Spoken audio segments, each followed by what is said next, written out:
Hello my dear friends, and welcome back to another Star Wars news update. In today's video we have updates for the Bad Batch Season 2 and the Andor series, so no more jibber jabber, let's dive straight into it. As you guys know, the Bad Batch Season 2 had previously been slated for a September 28th release date, but with the Andor series being moved back a whole month, from August 31st to September 21st, it's no surprise then that today, Disney confirmed that the Bad Batch Season 2 is not coming next month. That's right guys, it's delayed. In the new publication, new on Disney Plus September 2022, the Bad Batch was nowhere to be seen, confirming previous suspicions that the show is not coming out this September. Now, considering Lucasfilm are also hoping to release Tales of the Jedi this fall, it begs the question of when the two animated shows are going to come out. Now, I suspect the Bad Batch Season 2 is going to be moved to October or November, or at worst, early 2023. As for the situation surrounding Tales of the Jedi, it's very likely Disney are going to drop all the episodes at once. Disney wants September's focus to be on Andor.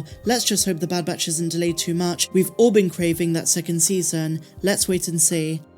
And so now, my dear friends, let's talk about Andor. So today I came across a recently published article from The Direct where they explain why they're concerned that the upcoming Andor series will retcon some key details from Star Wars Rebels. Now, as you guys know, I'm a huge Star Wars Rebels fan. It's my favourite of all of the animated series, so this article caught my attention. Now, the details that they mention, the ones they're afraid could be retconned, pertain to none other than Saw Gerrera himself, and The Direct claim that subtle hints in the Andor trailer point towards problematic retconning and recontextualizing in the Rogue One spin-off. Now, right off the bat, before I dive into this, I will admit that I've read the article twice, and for me, I think they're making a mountain out of a molehill. They're making some huge leaps and assumptions before the show's even dropped. Their reasoning, while definitely interesting, comes across as a nothing burger, but I wanted to bring this up and get your guys' opinions on it in the comments down below. So let's go through the article bit by bit, and then we'll discuss it in depth. So they say the following: Star Wars Andor trailer reveals potential Rebels canon conflict. The rebellion era in the galaxy far, far away has never been more popular. Ever since Star Wars Rebels began airing in 2014, Lucasfilm has consistently found new avenues to explore the 19 years between Revenge of the Sith and A New Hope. Coming off the heels of Obi-Wan Kenobi, which featured seeds of revolution against the Empire, Star Wars Andor looks to continue this trend. 6 years after Rogue One, a Star Wars story graced the silver screen, fans will finally get to see a prequel story about one of the movie's main protagonists, Cassian Andor. Not only does the show look to expand upon Andor's refugee backstory, but it seems to be telling a grander story about the origin of the Rebel Alliance as a whole and the Empire's iron grip on the galaxy. And this is reflected in the trailer. We hear Luthen Rail, which is Stellan Skarsgård's character, say, "The Empire is choking us so slowly, we've started not to notice." So the Direct say, besides ending with some disappointing news, and they're talking about the release date delay, Andor's official trailer wowed viewers with breathtaking visuals and new locations. On top of that, it offered an intriguing look at the show's lead characters, one of whom may be the source of a potential continuity issue, and so this is when they dive into it. So they say, Saw Gerrera throughout Star Wars. Among the new and familiar faces in the Star Wars Andor trailer was one rebel extremist, Saw Gerrera, played by Forrest Whitaker. General audiences were introduced to the character in Rogue One, but hardcore fans had previously seen him in Season 5 of The Clone Wars. In this 4-episode arc taking place in 20 BBY, Saw and his band of rebels sought to defeat separatist forces on their home planet of Andor. With guidance from the Jedi and the Republic, they were successful in restoring freedom to Andor. It came at a cost though, because Saw tragically lost his sister during the fight, and if you guys want my full analysis and full breakdown of Saw Gerrera's character, I've made multiple videos, one of which is on my Patreon, and also one here on YouTube. I'll put the link at the top of the screen now. So they go on to say, the next time the character appeared was in 2016's Rogue One, which occurs in 0 BBY. Fans learned that Saw once fought with the Alliance, but eventually broke from the group since they did not share his militant views. Since the 2016 movie's release, Lucasfilm have elaborated upon Gerrera's activities in those 20 years between the Clone Wars and Rogue One. As I've said in the past, his injuries are alluded to in the book Rebel Rising. He also cameoed in projects like Jedi Fallen Order and The Bad Batch, where his rebellious efforts remain constant, but his biggest role outside of Rogue One has got to be in Star Wars Rebels. Gerrera first appeared in Season 3's two-part mid-season premiere,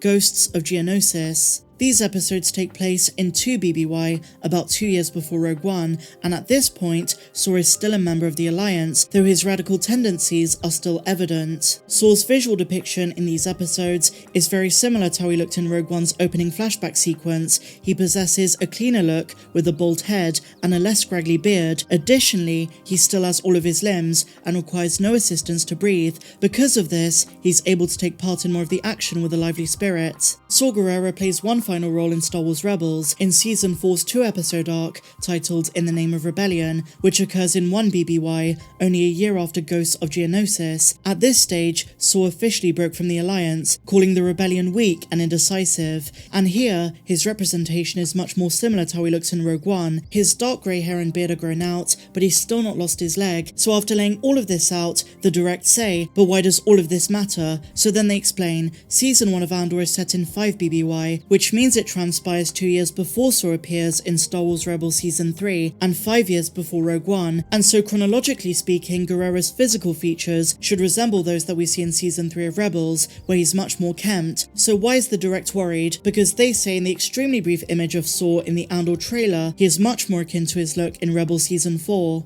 They also say based on the trailer, it's unclear whether or not the insurgent is limping on a mechanical leg or not, but it's all hearsay, it's all just speculation, and they do acknowledge they're basing this on almost no evidence, therefore it's not fair to speculate on the subject, but still, they are worried that this could break canon. Now, this is why I completely disagree with them. Since we only have one frame of him, we can't tell if he's missing a leg. I'm gonna say he's not. Tony Gilroy made it very clear that he had Pablo Hidalgo and other executives at Lucasfilm making sure everything lined up with established canon, and that includes what Gilroy calls animation canon, and since we only have one frame of Saw, all they're basing it off is his hair length and beard length, which by the way he could have had trimmed, cut and changed in the 2 years leading up to Rebels Season 3, so in my opinion, this is a complete nothing burger. It just seems like an article to stir the pot and to bring up the old canon debate. Now, I will eat some humble pie if I'm wrong though, if they do change it and retcon Rebels, but I'm very much doubtful of that. Why would they be inconsistent with such an important show? Also bear in mind guys, that the Andor show is set to have tons of flashbacks. Just because Andor's current day story takes place in 5 BBY doesn't mean every appearance of the characters will be. For all we know, this could be Saw a few years prior, who knows, it could be a flashback. In either case, this is nothing to worry about,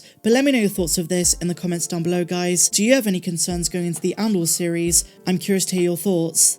And so now my dear friends, a big announcement from Star Wars that came yesterday. Obi-Wan Kenobi behind the scenes is coming soon, on Disney Plus Day to be more specific. I guess that's the big Lucasfilm Disney Plus Day reveal. Obi-Wan Kenobi, A Jedi's Return. We're gonna see behind the scenes of Hayden Christensen, Ewan McGregor, Deborah Chow, maybe even Temuera Morrison as that homeless clone. That'd be amazing. The trailer for this behind the scenes special looks awesome. I can't wait for it to drop. And now speaking of Temuera Morrison, we finished with some new comments he's made with Entertainment Weekly. During a new interview, some of the cast of the Book of Boba Fett sat down with EW to discuss their time with the franchise, and among them was Temuera Morrison, the legend himself, and he shared that he was blown away just to be asked back, but he also revealed something really funny, that he worked harder on his return in The Mandalorian Season 2 and the Book of Boba Fett than he did in the prequel trilogy. Here is the full quote: "We're just blown away to be asked back for a start. Fortunately, Boba had to look a little bit like Django, being the clone son, so lucky my face was still around. It hasn't been weathered too much, and I sort of made the right time zone and age, but just very honoured and grateful for something that happened back in the year 2000, Attack of the Clones, and to be asked back. 2000 of course was when they shot the film, and also to have a better chance of being better because in Jango Fett, I was having too much fun. I got to dress up, wear the helmet, and sing a few songs for George, go like this and people would fall over, and fight Obi-Wan Kenobi. Man, I was just having so much fun, so I thought I better, really put in the work this time, and do a little bit more research and make the most of the opportunity because sometimes they don't come by again." But I'm sure we're going to see plenty of Tem going forward, obviously in The Mandalorian Season 3, alongside Ming-Na Wen's Fennec Shand, but also in Star Wars Ahsoka as Captain Rex. That's the hope, that's the fan dream, fingers crossed. So with that said, my dear friends, that brings us to the end of today's Star Wars news update. If you enjoyed it guys, please be sure to give me a big fat thumbs up, it really helps out. Also be sure to subscribe if you're new, and a huge welcome if you are. Give the bell a tickle, and why not check out my Patreon page, the link is down there in the description. But until the next one guys, may the Force be with you always. I'm Star Wars Meg, have a good one.